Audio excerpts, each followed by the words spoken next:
What is your perspective on this age-old debate in terms of block drilling, which a lot of clubs here in the United States do, where it's a situation where they drill the same move like over and over again repetitively.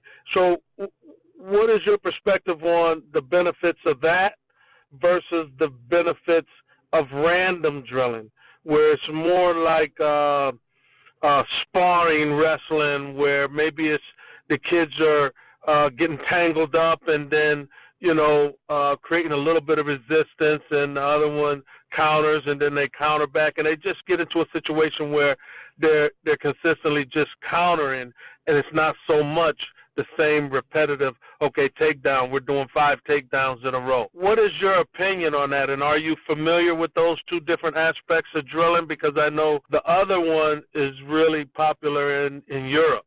So what is your opinion on that kind of stuff?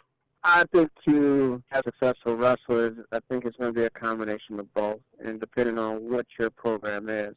And I think over the last 5 to 10 years, people have been going overseas, picking up a lot of stuff that they've been doing, bringing it back over here, and implementing that into their own practices.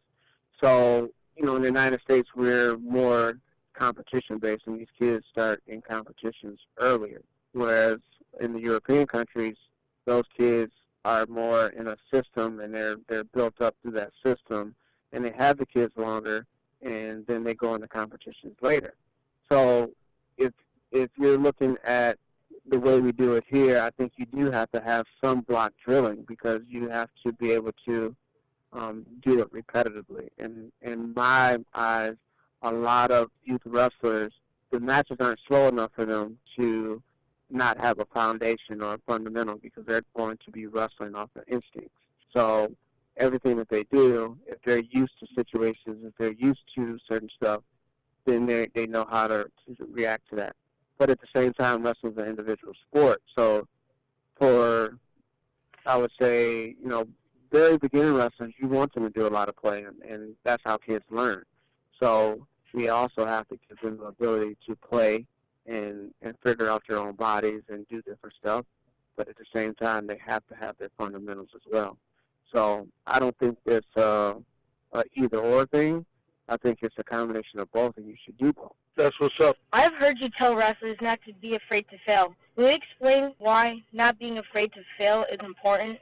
Well, that is based off of the concept of, we want to focus on long-term success and what's going to help someone be successful. And in my mind, as a youth wrestler, the wins and losses, yes, they do matter. And we're all competitive and we want to win. But at the same time, losing a match is not the end of your wrestling career. It's not the end of the world for you. So you should be able to have, like in martial arts say, you always want to have that white belt mentality. So you can't be afraid to go out there and try the things that you've been working on in practice. Or when you learn something new, to go out there and try it and put it into effect. I find that a lot of times we're so concerned about the wins and losses that you're going to continuously do the same things that get you a win. That doesn't necessarily mean that that's going to make you a better wrestler.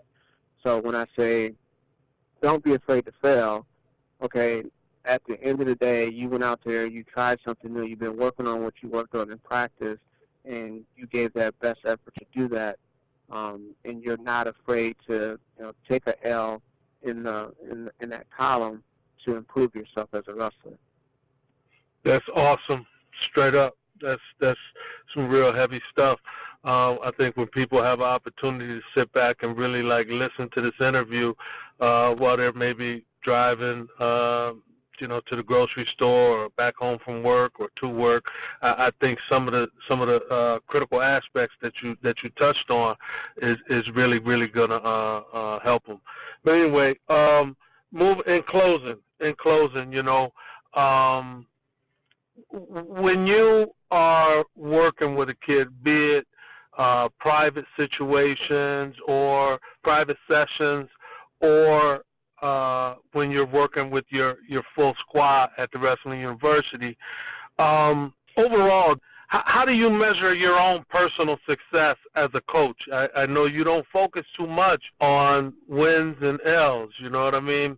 But how do you look at yourself and determine whether you're being successful as a coach or what? How do you gauge your own personal success as a coach? Well, on a full club standpoint, that's more of retention rate. How many kids are actually want to continue to improve in the sport on a year-to-year basis. I think that's the number one thing that's going to determine success for, I would say a youth club. Now, in a training standpoint, if it's an individual wrestler, a high school guy, college guy, or even a youth level guy, if someone comes to me and they have a goal and they have that goal set and they're working hard to try to get that, or they're trying to clean up certain aspects of their wrestling, and I can see in matches and in their competitions that they're doing what they set out to do, or they're getting above it, they're accomplishing their goals, or they're even coming close to their goals. That is the main thing that I'm looking for. Is if I'm able to help someone get to what they tell me that they want to get, and I can be a part of that, that's a great feeling. As a club as a whole, I would think, on the youth level, it's a retention. How many kids are going to continuously come back on a week-to-week basis, on a monthly basis, and a yearly basis? And then how many of those guys are eventually going to be very competitive and give themselves the opportunity to get to those long-term goals that they potentially may have. And, for a youth guy, I want them to be ready to go into high school competition, ready to compete, and ready to compete for all-state championships. And, if they so choose or are lucky enough to make it to the college level, be prepared to get onto that level and compete highly at that level as well.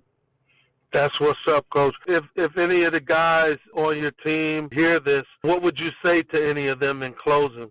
First, I want to thank both you and Kole for taking the time out of your night to do this interview. I really appreciate that, and anytime I'm able to talk wrestling, and enjoy it and to be involved in the sport as long as I have, and to still get this type of love, I really appreciate it. To those guys, I would say the same thing that we preach every time at practice. Have a great attitude, give great effort, go out there, work on being aggressive, and compete. That's the main thing. Just get out there and compete, work hard, and let the chips fall where the chips fall. But if you go out there and do those things, you're going to be in competitive matches, and that's when wrestling's fun. And most of the time, if you do those things, I believe that you're going to come out on top. That's what's up, Coach Morgan. I appreciate it. We'll talk to you again soon. Okay, thank you. All right, thank you. Bye. Peace.